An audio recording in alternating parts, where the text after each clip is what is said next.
Welcome to Miracle Morning Mastermind.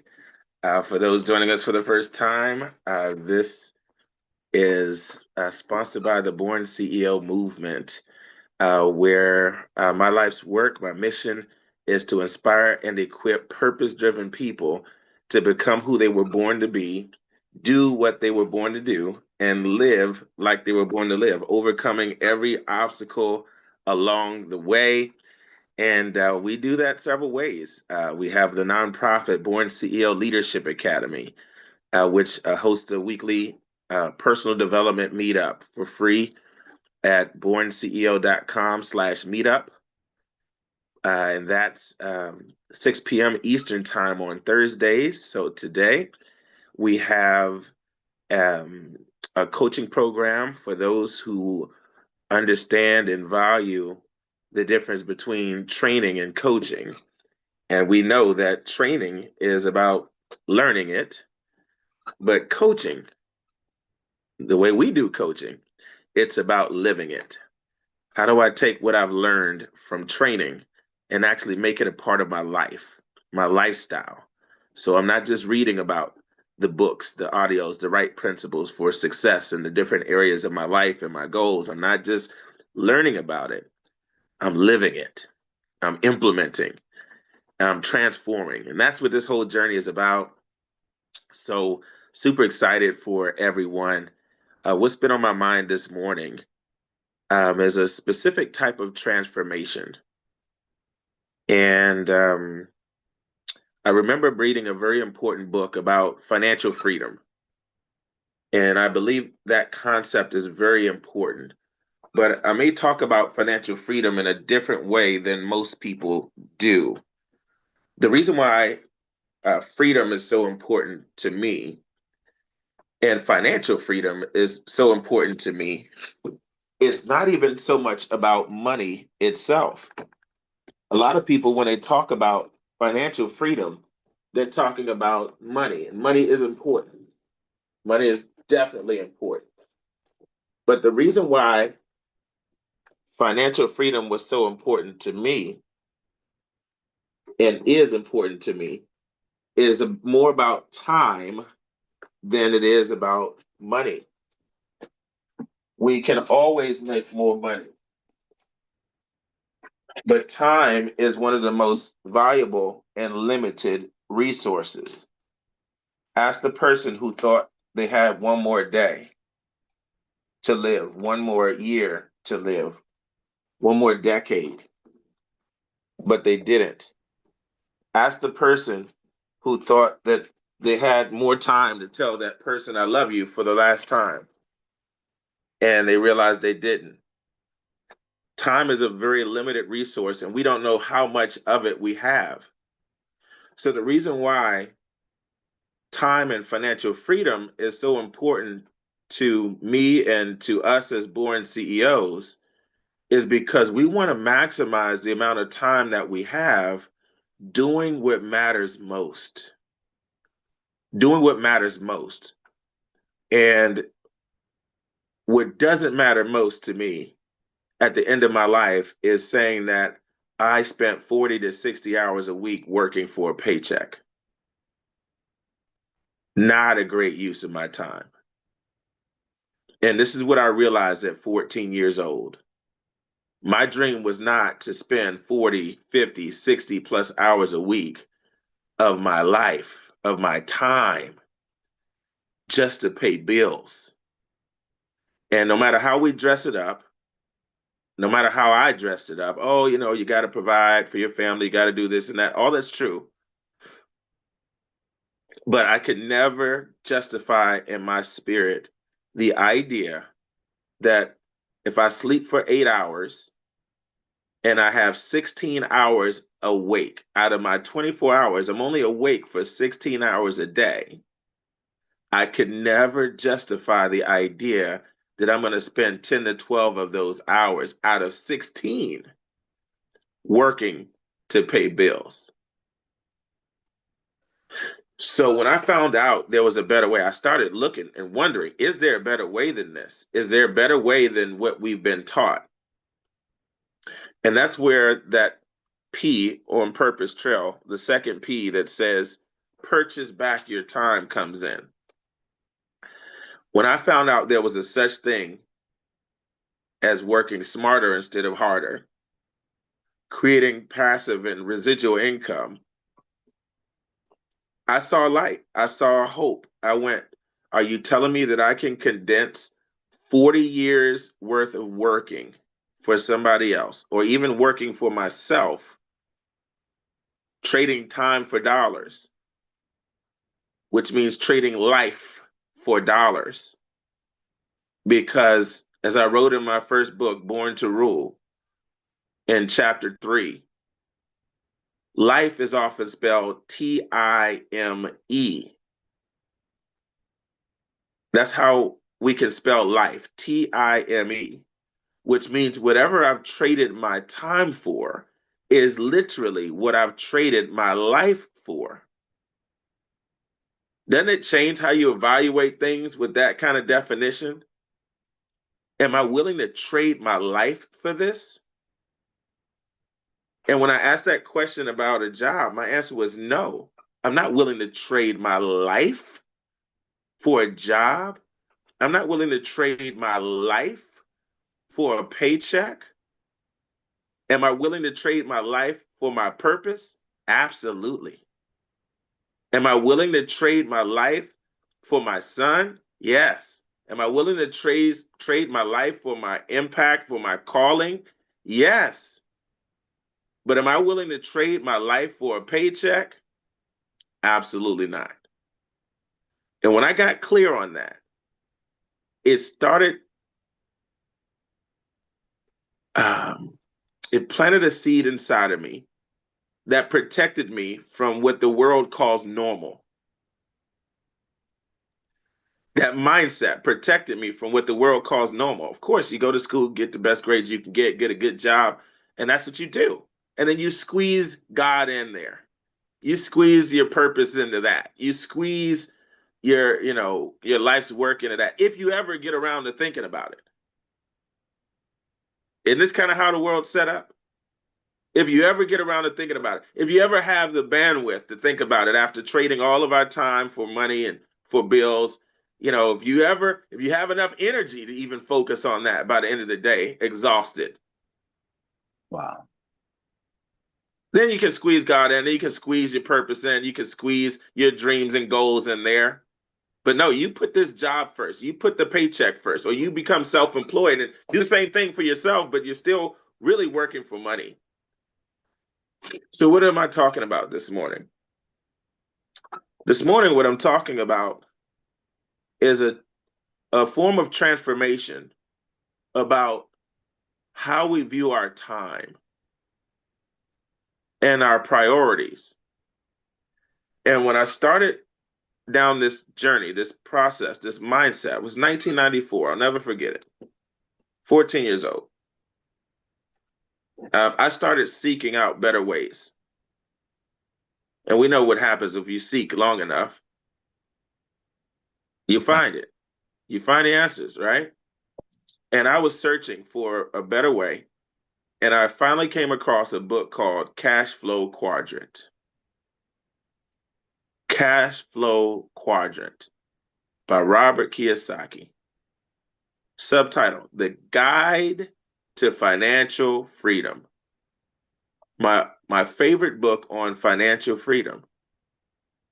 And one of the most important things that he taught and discusses in that book is that changing quadrants from employee and self-employed, where people are taught to trade time for money on the left side. If you draw a plus sign on your paper,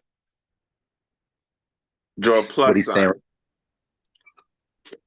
in the top left corner of that plus sign in that quadrant, there is the letter E for employee. In the bottom left corner, there's a letter S for self-employed. Those two make up the left side of the cash flow quadrant, where we trade time for money. That's where we're taught to trade time for money in both scenarios. 95% of the wealth is not earned on the left side of the quadrant. 95% of the people are taught to earn income on the left side of the quadrant. The highest, those who pay the most in taxes, earn their income on this left side of the cash flow quadrant. Most people haven't been taught anything different. Only 5% of the wealth is earned on the left side of the quadrant. You don't get time freedom over there. On the right side of the quadrant, the top right corner is the letter B for business owner. Not to be confused with self-employed. I used to think self-employed and business owner were the same thing. And no, when I was self-employed, I owned a job, not a business system.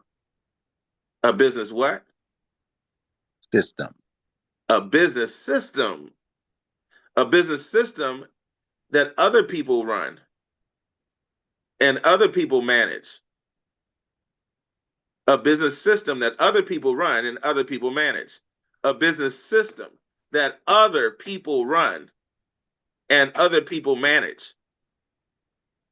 That's a big business. So are you building a small business, self-employed, or a big business? Are you building a business that you run and you manage?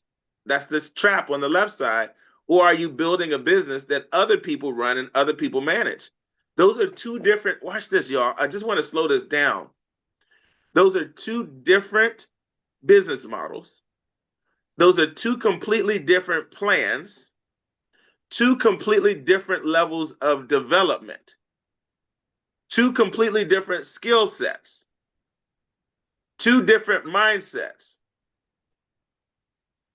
two different, watch this, core values. Core values.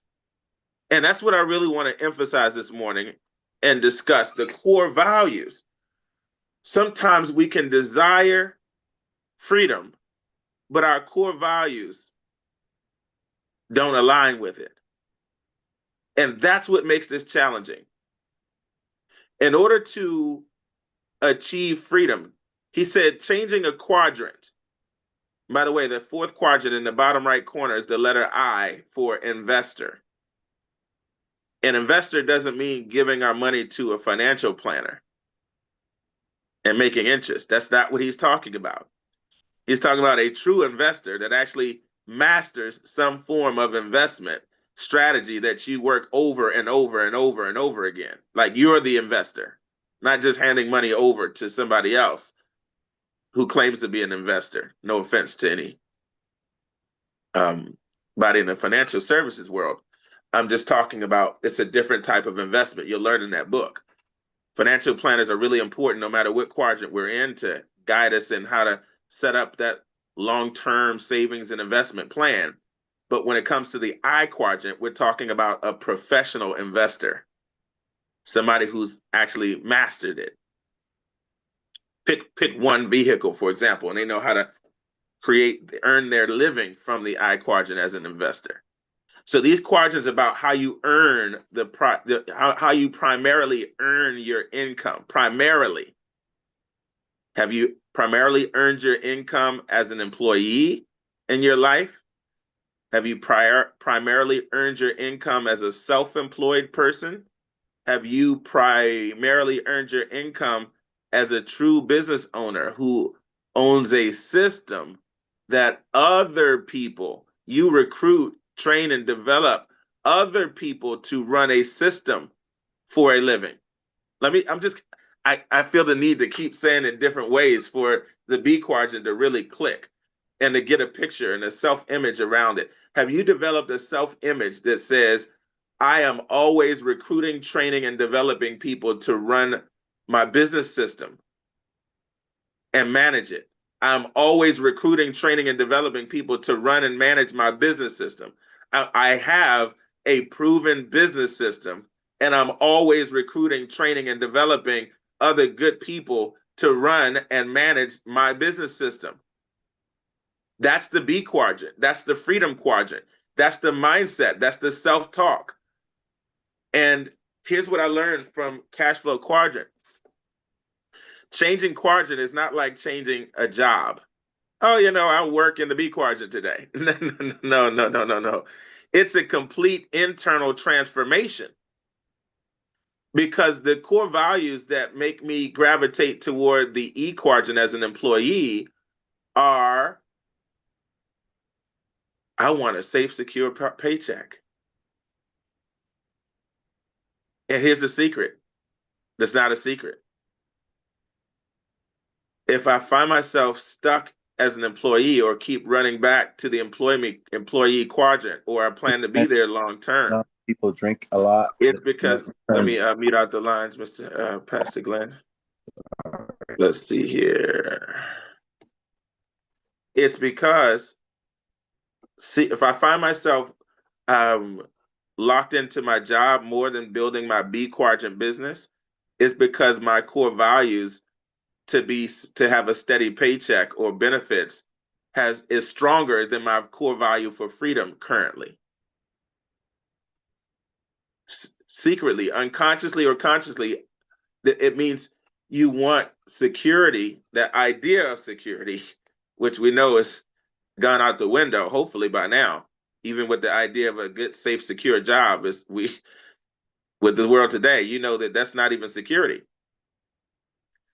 So the idea of a steady paycheck is still stronger than the desire for freedom.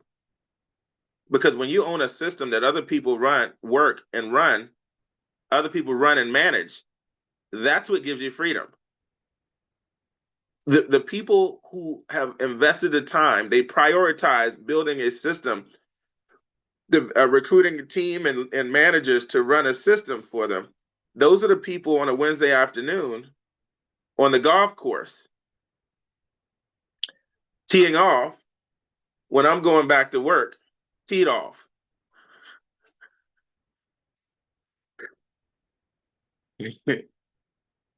And I don't get mad. I didn't get mad at them. I got inspired by them. How do I get over there? How do I get over there? I need passive income. I need leverage. They have leverage. They have money coming in while they're on the golf course. Oh, okay. So then that's the key. I need to have money coming in while I'm on the golf course, or whatever my version of the golf course is. I need money coming in while I'm doing what God created me to do, while I'm becoming who God created me to be, while I'm living my dreams and goals. And it's not going to come miraculously for most people. I got to build it. And in order for me to build it, I have to value it. In order for me to value it, I have to prioritize it. So I coach a lot of people who tell me they want freedom. And then I give them the freedom plan. And you can find that freedom plan at BornCEO.com/freedom business. BornCEO.com/freedom business. There's a formula to do it in a traditional business, probably the most challenging, the hardest way, but people do it. You can do it in a network marketing business. To me, that's the smartest way, because you don't have to spend $1 million to do it, to build the system, to hire 500 employees. Network marketing allows you to build a system, and you don't have to quit your job. If you go start a company from scratch, like Apple, Microsoft, Amazon, like, you're probably not going to have a full-time job while you're doing that. Like, you got to sacrifice some stuff. You got to, it's going to probably cost you $1 million.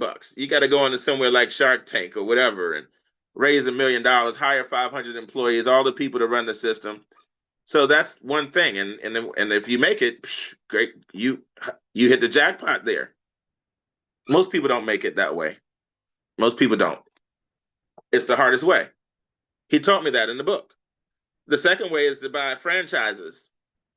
But one of my mentors told me, if you want to make money in a franchise, you got to invest 5 times what you want to make typically. So if you want to make 200,000 a year, 5 times that is about $1 million. I was about $1 million short. And Ms. Kramer, it has to be lowercase after the .com. Thank you. And if we could put the HTTP in front, it makes it clickable. Thank you for doing that. So the third option, he said, is a network marketing business. I'm like, what's that? Because I didn't know what network marketing. I had a network marketing business and did not know I had a network marketing business. I never heard of network marketing. I didn't know what it was. And he said, in the network marketing business, you can start part-time. You got built-in mentorship. You can get in for and build it for less than $500. I'm like, wow, $500 is a lot less than $1 million. I like it. He said, but you're putting in the sweat equity. Instead of putting in $500,000 or $1 million or $200,000, you're just putting in the work, and you can start part-time and you can learn the systems, and you don't have all this debt over your head saying you better get this money in by this time or you're going to go bankrupt. No, but it's a mindset shift, a core value shift. So I'm coaching people and I give them the freedom plan. And I say, hey, give me 2 nights a week. Host 1 night a week. Host one event 1 night a week. And let that be the foundation of a sustainable business. And I watch people struggle with that one simple thing so much. Like, we'll give a job 5 days a week for 40 hours in person.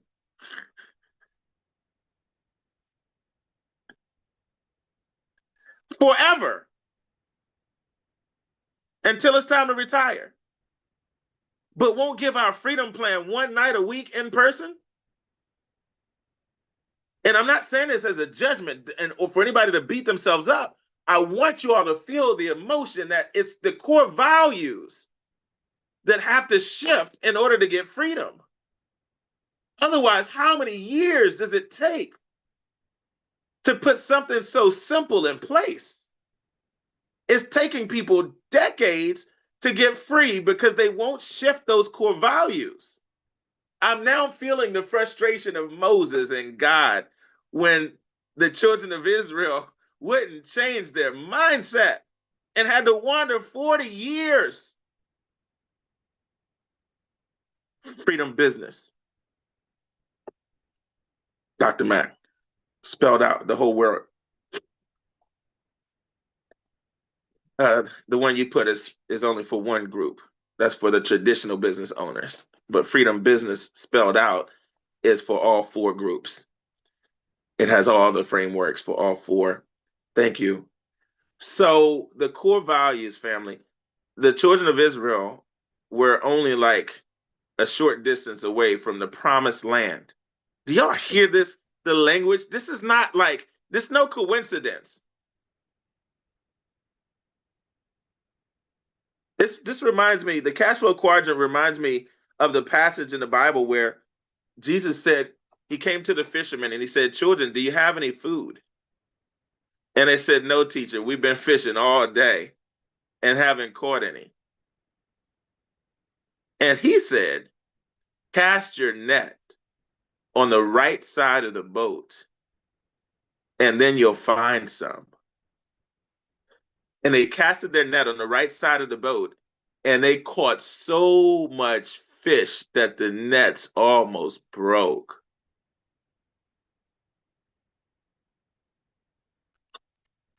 In today's world, to me, that net, the boat, is the cash flow quadrant. And I felt like God was telling me, cast your net on the right side of the quadrant. Learn it and teach my children how to cast their net on the right side of the quadrant. I want my children free. Let my people go so they can serve me, not Pharaoh. I feel like the Pharaoh of today is corporate America. I feel like the Pharaoh of today is debt. and high taxes. And I feel like that same voice is saying, let my people go. Ms. Kramer. Woo. Okay. My name is Rachel Kramer. I'm from Las Vegas, Nevada, and I am the born CEO of Rachel Kramer Incorporated. So when you started out, here you go again. You're just transforming everything that we already know, but into a understandable format. It's like, what? Good night. But I love how you described like our time. It's like trying to describe something that's priceless. How do you describe that? You can't. It's priceless. And trading our time for money. Um, so the world gives us the world actually sucks. It sucks up our precious time of investment and in the job, and we are taught, and this is what the world teaches us, and we're raised to earn an income, not how to be self-sufficient with our own managing or with which can manage our own freedom.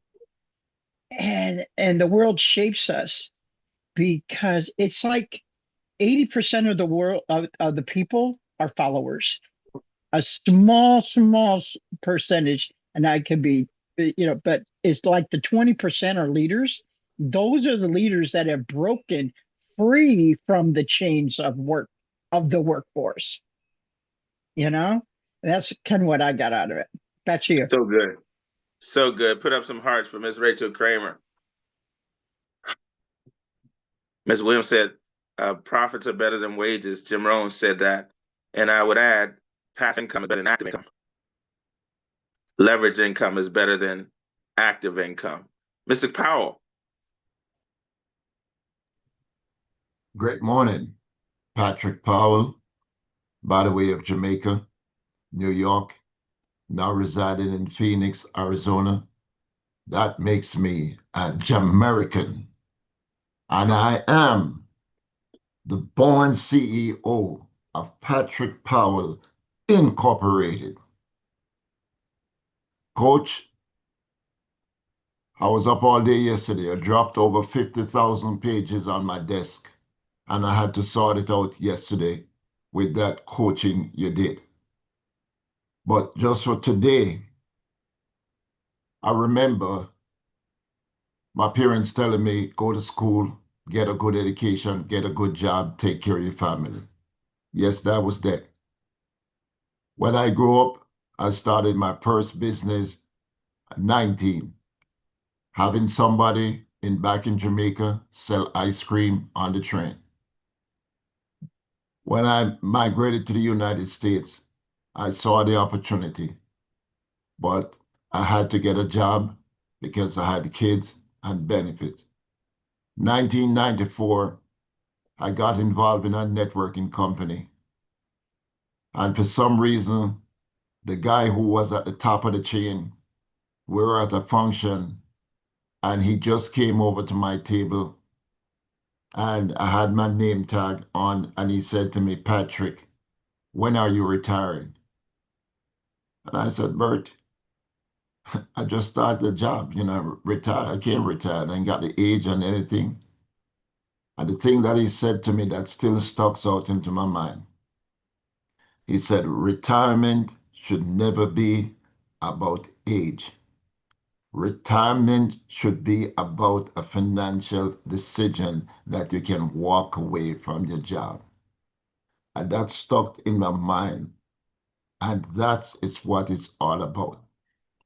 My job in New York, I was working like 10 hours and 40 minutes every day, making a six-figure income. But when I realized and I got indulged into this opportunity that I'm doing, I said, my God, look how I could have shifted even from 5 hours a day, what I could have done. There were many days Thanksgiving, Christmas, when everybody was gathering at the house, I was going to work in uniform.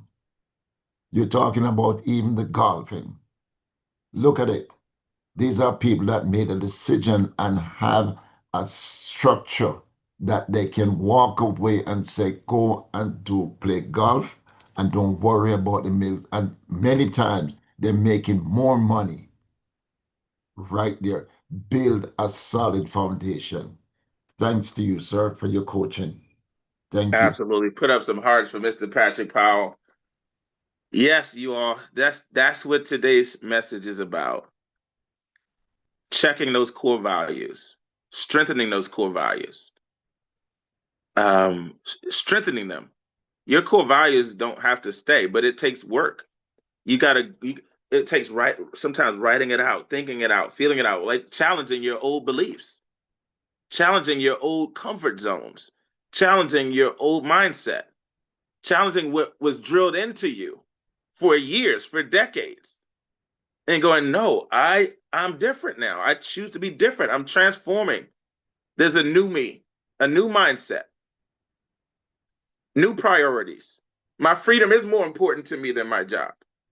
Even when I had a full-time job, I used to call my full-time job my side thing. Listen to this. I used to call my full-time job my side thing and my part-time business my main thing. Y'all catch the mindset? So if you looked at my time, it might have looked like my job was my priority, but inside of me, my job was always the temporary thing. I never planned on working there for forever, not because I had to. And that's what allowed me, that core value allowed me to do in my 10 to 20 hours a week outside of my job what was necessary to replace my job income. That's what allowed me to retire from corporate America 40 years early at 22 years old. When I found out about passive income, leveraged income, residual-based income, I'm going to build that to a full-time level. That's a higher priority than my job. And guess what? Every job I had would have hired me back. I didn't treat my job with a bad attitude. My job was part of my training grounds.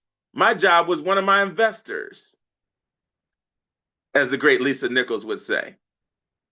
It gave me a paycheck to build my business with. Not just to pay my bills, a paycheck to build my business. You hear the mindset shift? My job is one of my investors to help me pay my bills. In fact, I want to see how this job is run to help me think about how to run my company. I'm not just here to collect a check. I'm here to learn how to run my own. I'm a born CEO. I am the born CEO of Fard Bell Incorporated. This job is my client, not my boss. God is my boss. This job is my client. I'm the boss of this thing, and this job is my client. God's the owner. I'm the CEO. This job is my client. Ms. Glover. Good morning. My name is Deidre Glover, and I am the born CEO of Deidre Glover Incorporated. I said I am the born CEO of Deidre Glover Incorporated. And today, it's a really, really touchy subject that you embarked upon today, because I did just what you're talking about. I worked for 48 years and I wanted a paycheck. I worked for 48 years of my life towards somebody else's dream because I thought I was doing the right thing. And this company, this company that I am in has really made me think about it. And I work hard not to beat myself up for doing that, because it paid the bills. I bought cars. It took care of my family as a single mother. But I realized I was trading my life for 48 years to pay bills. I was locked into it. I went to school to be a realtor, and I didn't pursue it even after I took all the classes and took the test, because I had no energy. You talked about it. I had no energy to do anything else. And I read Rich Dad Poor Dad years and years ago.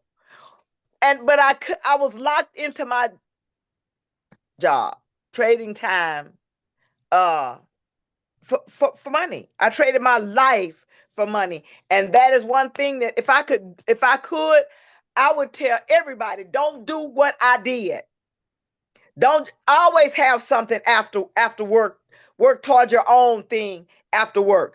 Always devote some time into it. But that is a pet peeve for me when I hear people going back to school to further their degree. I mean, you already have a bachelor's degree. Now you're going for a master's or a PhD. I mean, what for? In this company, you need to focus on doing something for yourself. I mean, be, learn a new system, there is a different way. There's a better way. I wish someone would have just shook me and helped me to see it's something you can do, Deidre, because now God gave me 70. He gave me more, but I'm at the end of my life and I'm not being misled. I know I'm at the end of my life and I don't have as many years as I had in the past. And so now, every day I think about the fact that I gave away all of my time for a paycheck, and now I finally figured out there's a different way. Well, I knew it was, but now I have the time to change my life. And if I could just change one person, if I could get them to see, you know what, that's good to have a job. That is great. You need your insurance, you need to pay bills. But you know what? You part-time, even if you just do it on Saturday and Sunday, there is something you can do where you don't have to give away all of your time. I'm so grateful that when I close my eyes in death, at least I found something that I can do where I'm not trading time for money. And when people ask me, don't you want to keep your nursing license up? And don't you want to, a lady asked me the other day, don't you want to, I got this job you could do at home. You don't even have to leave home. And you can earn a lot of money. No, I said, no, don't mention that to me. I gave away enough time to somebody else. And so I'm sorry, I'll go on and on about that because that is such a touchy subject for me.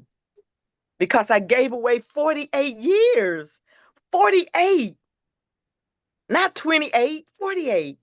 And every time I hear you say, I retired at 22 and blah, blah, blah, blah, I'm like, oh my God, where was I? Anyway, I could go on and on and on. Thank you, Coach. Thank you, Coach. Thank you. Thank you. Miss Thank you Glover, for that. Yes. with all the goosebumps on my body right now, I need you to write this down. Okay. I gave away 48 years. Put up some hearts for Miss Deidre Glover, y'all.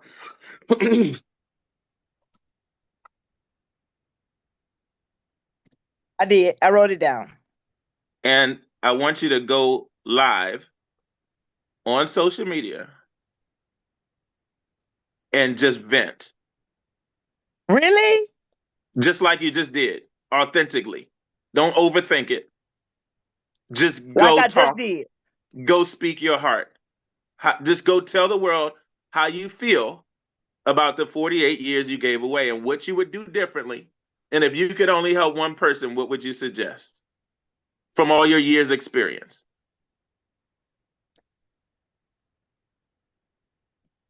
You This is asking a me part. that? No, I want you to answer that on the video. Okay, and I say that right there. Okay. I'm excited. I'm going to do that today. Uh-oh. I mean, it's in me. It's in me. And no, so far I've only told family members, don't just work. Don't just do that. I mean, don't just work. Do something. If it's just 1 hour a day, something towards yourself for your dream, not towards your job's dreams. And just do something. Don't just give in and give up and just say, oh, all I can do is make a paycheck and rely on somebody else to hold your future in their hands, because that's exactly what's happening. They're holding your future in their hands. And you know what? If they tell you, you know what, we're not going to have this department anymore, what are you going to do? So I told you I could just go on and on about that. Ms. Glover, Yes. this is your topic. You know what okay. Okay. Got it. Ms. Glover, Yes. this is your authority. Okay. Okay. You are authorized to speak on this topic. Okay. You ever meet somebody and they just get to that age where they don't give a crap what other people think Yes. or who disagrees? Yes. It's like, look, I'm old. I'm going to say what I feel like saying. And everybody just listens. You have that authority. And I don't want you to water it down. And this is not just one conversation. It's an ongoing conversation. Thank you. But and if this helps you, think about all the young Deidres out there that didn't have a Deidre Glover to knock some sense into them, like you just said you wish somebody had come along and do. You get to be the person that shakes somebody into reality before they give up 48 years. And that's who you're doing this for. Whenever you talk about it and talk about it regularly. That theme you just wrote down, I gave away 48 years. This is it's like a talk show. It's like a radio show. You ever see Dave Ramsey? Yes. Yes, He got a radio did. show. What does he talk about every single episode? Financial peace and financial independence. And what's the number one topic? I don't Dr. know. Mack. You do know. Dr. Mack, what is it? Time freedom. No. It talks about money. Getting out of debt. Getting out of debt, being debt free. Oh, yeah. So I took that class. When does he stop talking about getting out of debt? Never. Yeah. Never. Okay, that's what he talks about. Okay. It's the topic of every episode, is what I'm trying to tell you. Get ready. You're gonna see me. Get ready. This is your topic. This is your topic. Thank you. Answer my prayer. Ooh. This is your topic every episode. Thank you. Thank you. Dr. Mack, close us out, Dr. Mack. Great morning, great morning. All right, close you out. I mean, look, I gotta come behind these Glover. You know. Great morning, everyone. Dr. Carolyn Mack, Washington, D.C., and I am the born CEO of Carolyn D. Mack Incorporated.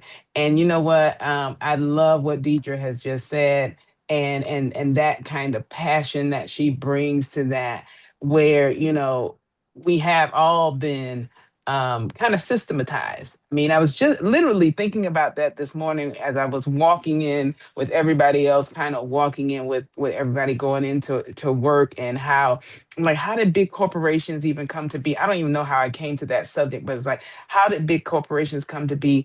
And it's like, we have all been systematized from the time big corporations decided that it was going to be a thing. I thought about Peter Drucker and organizations. And so they began to systematize people to go into the workforce. So they began to put you in school for 8 hours a day, 7 a.m. to 3 p.m. You had regimented things that you did because they were building you up so that you can then go from your schoolhouse to the workhouse.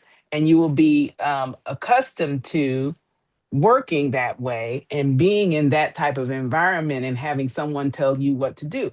And if you look across systems, all systems are like that. The prison system is that way. School systems are that way. Corporations are that way. You know, manufacturing industries are that way. You know, whether it's a chicken plant or a manufacturing plant where they're doing the meats and things like that.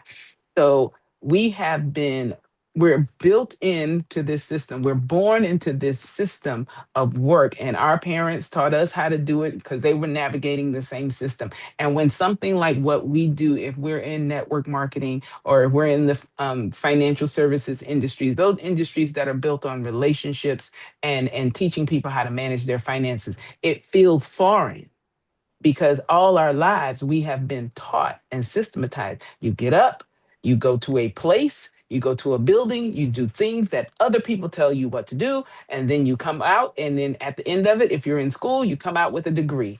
And if you're at work, you come out with a paycheck and some benefits and everything. And as a person who has gotten 3 degrees, and by golly, I'm not getting another one.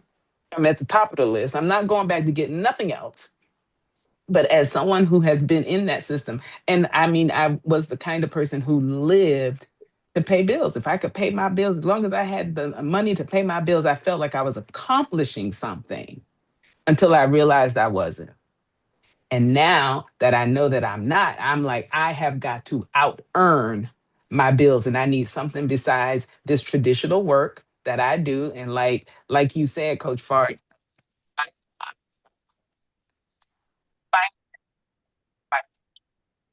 finding my future and taking care of those things that I'm doing right now that I have to do. I have to pay the bills. I got to have a place to live. I got to have the internet because I got to work my business. And so that's the way you look at it, that I work 9 to 5 to take care of my life, and I work 5 to 9 to grow my future. And I'm so excited for you, Miss Deidre Glover, and what she just had, that passion that you came with, that you gave 48 years of your life, and you needed someone to just shake you. It's your time to start doing the shaking, sis. Let's get it. Let's go. Love Thank you. you. Thank you so much, Coach Farr, for allowing me to share. Put Thank up you. some hearts for Dr. Carolyn Mack. Yes. I don't know. I don't know if you see in the comments, Ms. Glover, but people are looking forward to your podcast. Okay. Like this, these baby steps that you're about to take just by talking about it every day is Mhm. about to turn into so many great things. I see a book. I hear audio Oh my books. God. Oh my God. We just met. I believe every one of us has a motivational speaker inside of us. Yes. There's Text a me, version. Deidre. Would you say, Dr. Okay. Mack? I told Deidre, I said, Deidre, text me.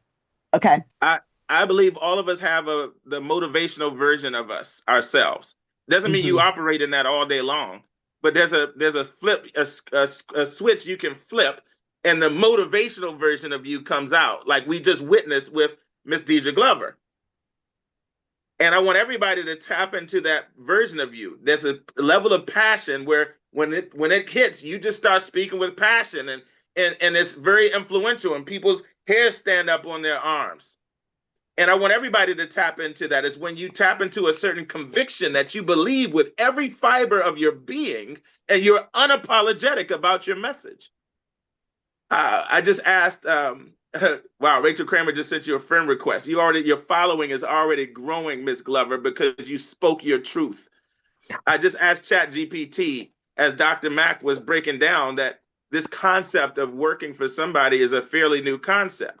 And I put 9 to 5 jobs are a fairly new concept. Before, most people were self-employed. But when did it start? And ChatGPT said the modern 9 to 5 job, fixed hours, salaried employment, is relatively recent in human history. It developed gradually during the shift from agricultural life to industrial economies. And it says, number one, before the 9 to 5, before the 1800s, most people were self-employed or family employed. Work was tied to seasons like farming, sunlight, daylight hours, demand like crafts and trade. No fixed start or end time. Work and life were blended. And number two, it says the Industrial Revolution from the late 1700s to the 1800s. The shift begins during the Industrial Revolution. People moved into factories owned by employers. Work became scheduled, Dr. Mack just broke down, centralized, supervised. Typical work days were extreme, 10 to 16 hours per day, 6 days per week. This is when employment, working for someone else, became dominant. That was only in the late 1700s and 1800s, you all. This is new stuff in the grand scheme of things. Our great grandparents weren't employees for somebody else outside No. of the family business. Number three, rise of the 8-hour workdays. In the late 1800s, early 1900s, it says labor movements pushed for 8 hours work, 8 hours rest, 8 hours for what you will. Key milestone, the late 1800s, unions began organizing. Early 1900s, businesses started adopting shorter shifts. A major influence was Henry Ford. He introduced 8-hour shifts in 1914. 1914. He helped normalize a structured work schedules. Number four, the standard 9 to 5 in the mid 1900s became the standard. The Great Depression. After the Great Depression, the Fair Labor Standards Act, and it established that 40-hour work week, overtime rules, office culture expanded. 9 to 5 became the norm. Here's what I want everybody to get from this. God didn't create us to be employees. No.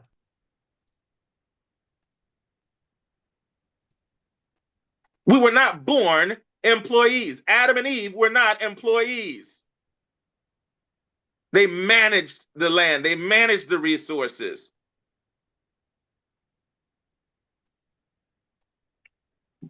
A CEO is a high-level manager, a steward of resources. They manage assets. Adam and Eve were asset managers. We are asset managers that were trained to become employees. We are wealth managers. The book of Genesis says he placed them in the Garden of Eden with all the abundance. And it says, and there was gold in that land, and the gold was good. Yes. And all the resources. It describes the resources and minerals that were in the land that God placed in the land. And he said it was good. And guess what? That's what we call wealth today. He placed them there to manage the wealth, not to Miss work for Torrance is calling somebody. me. One moment. To manage the wealth.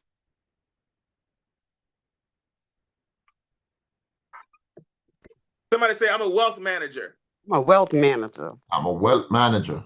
I'm a Not an wealth employee. manager, I'm not a- an employee. A wealth manager. And matter of fact, maybe we need to start saying that multiple times a day. I'm not an employee. I'm a wealth manager. I'm not an employee. I'm a wealth manager. Not an employee. I'm a wealth manager. So takeaways, pre-1800s, most people were self-employed, had flexible work. In the 1800s, the factory system introduced fixed schedules. In the early 1900s, 8-hour day gained traction. In the mid 1900s, 9 to 5 became standardized. We act like it was biblical.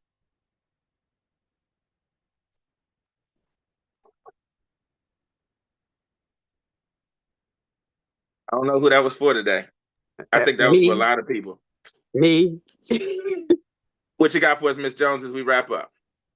So much. I am the person. I love my family history. Just it gets dumped in my lap, and now the more and more I look at this, and the more and more I study it, everything there. I was never meant for this mess. I really wasn't. I mean, I come from architects. It's like my grandparents, my great grandparents. And even if they did work, they worked towards things. Like after the Great Depression, they bought 3 lots on Long Island. So it wasn't that. My other great grandfather founded a credit union. And it started out as a business club. And so none of this, even if they did go into some of those traditional things, they made the difference to empower people. I mean, the Harlem Renaissance. I mean, my great uncle shut down his business. He said, if my brothers and sisters are hurting, I'm only one Black business owner, but I'm going to shut down mine. And then to think of the people, the Langston Hughes, all of these folks that they had the opportunity to work with. I read Fox and all of those people, Sarah Vaughan, shopped in their shop. the Abyssina Baptist Church movement with Black bus drivers and all kinds. I'm not meant for this mess. I'm meant to be a disruptor, not to stand for status quo.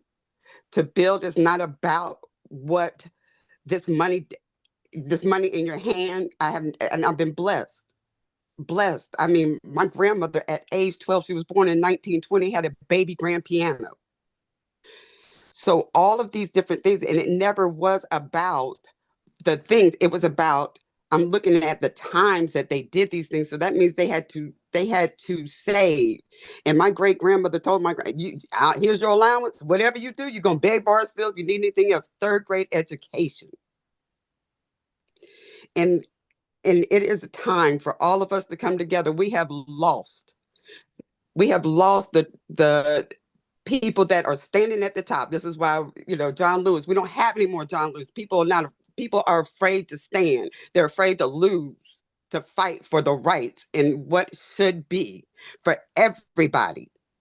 And we don't have that anymore. We've lost the succession plans. It's time for all of this to be turned around because we were not meant for this. I mean, I just look and I'm like, this is crazy. This is crazy. We were happier. We were a community. We were caring. We watched out for one another. If you had this and I had that, we all had. And this, I got mine, you get yours. It's over. It's got to stop. And I mean, stop tearing down people. Let's come together. Let's bring our funds together like we used to do to build things to be that difference and stop worrying about what everybody else is doing. Come on, let's get to community. Let's build each other, start in our community. Then once you start in your neighborhood, now you can start in your local town, get involved, make the difference. Don't sit here and be quiet. Demand the things that we should have to get to where we need to go. Demand it. Stand in those city council meetings. We have to do it on every level. It requires law enforcement. We have to infiltrate everywhere. We have to have people going in that don't have to depend on this job, this paycheck, can go in and make that difference. In the political arena, everywhere, healthcare, we all can make some type of difference. If we all learn what we need to learn, encourage everybody. If that's your passion, you learn it, come on, let's come together. Let's network. Let's do this together, build an ecosystem that helps everybody, not just one person, but then we have a huge way to make a movement. Imagine doing this across the country. Period. Everybody put up some heart.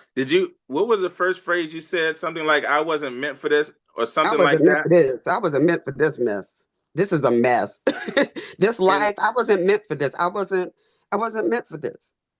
I want you to write that down and do the I same thing. wasn't meant to be a disruptor. Oh, that part. No, Yeah, I was meant to be a disruptor. No, I am meant to be a disruptor. Mhm. Yeah. Yeah. But you said I wasn't meant for this, and then you said something like, we weren't made for this. Yeah. We weren't made for this. Yes, we weren't. Write that down. We weren't made for this.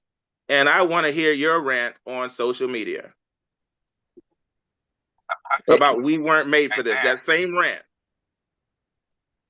Yes. Got it? Yes.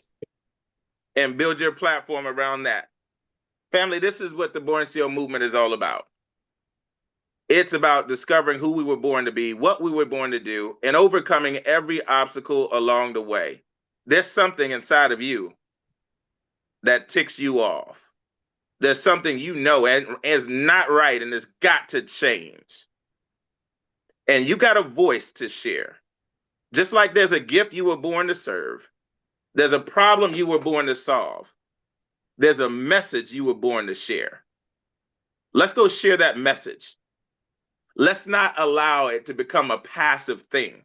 Let's not water down the passion that is required to transform our core values and step in our true identity. Let's go own it. Own your message, own your lane, own your gift, own the problem you were born to solve, and let's go solve it with passion. Let's embrace books like Cash Flow Quadrant. Let's get mad. Get mad. We should be. and do something about it. That's the rest. Get mad and do something about it. Get mad and change quadrants. Get mad and build a business. Did I just set up another t-shirt series? You did. Get mad and build a business that other people run and other people manage. Get mad and learn the skills. May I add one thing, Coach? Even when we say that, I think some people think it's counterintuitive, but no, we're not only going to build the business for people to manage, but we're also going to build the people that want to manage to be those same managers. Because Get yes, we do mad need and employees. build a business. Get mad and build the people. And that's why I'm in the type of business that I'm in.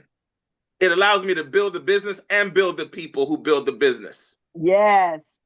Thank you for your talent. Yes. Yeah, just like with the prison system, I refuse. I was a bail bondsman, but I refuse. I will open up a bail bonding business that will have a mentoring side, that will help them build businesses. Nobody said because you got a record, you can't build a business based upon their passions and everything. So now if they have to go, their families don't have to suffer. We are not going to continue to do this. Let's go, family. Love y'all. Thank you. Have a great day. Thank you. You have a great day too. Let's Yes. bring the passion. Happy April. Let's Yes. bring the Happy passion. April. Thank you, Coach. Thank you, Thank everybody. you.